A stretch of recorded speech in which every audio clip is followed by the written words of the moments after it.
Hello again from Sonning in Berkshire, the town famous for its Hollywood resident, George Clooney. And I'm joined by Fernanda, Ellis. And one thing we're talking about is the number of digital nomads who have been moving to Brazil over the last 2 to 3 years. So yeah, Fernanda, tell us a little bit more about the digital nomad visa. Okay, yeah, so this is a new development. Brazil is part of the countries offering this specific visa.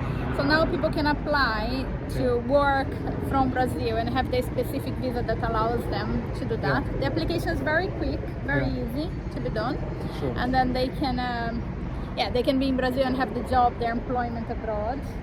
Sure, I just see loads of people when I'm walking around Rio. There are loads of digital nomads sitting in coffee shops with their, their laptops, and they're dividing their time between cafes and their Airbnb apartments and the beach.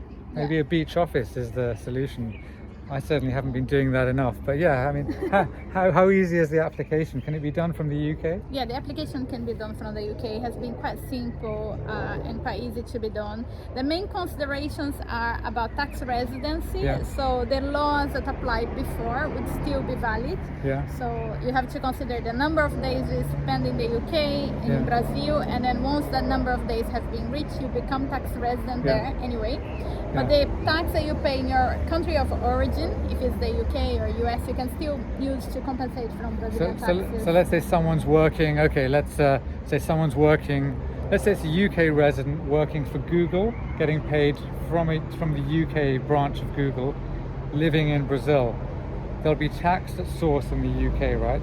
And then they'll provide that declaration in Brazil and pay the difference if there is any, right? Yeah, that's something that can be arranged.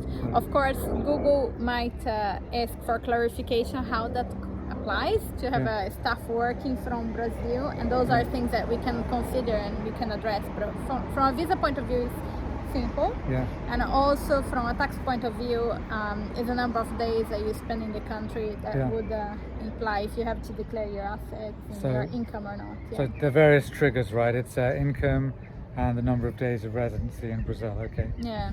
And that also means if you're putting in a tax return, that means you're also legally required to declare your global assets, right, in Brazil. Yes, that comes as a bit of a shock for many, especially in the UK. People don't declare the assets, they declare income. Yeah. So when we say Brazil, you have to declare the assets, people find it surprising. Yeah. But they are not taxed on the assets, they are taxed on income.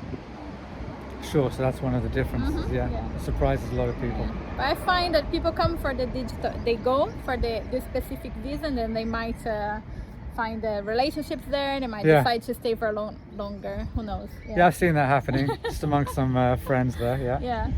Great, thank you. All right, thank you.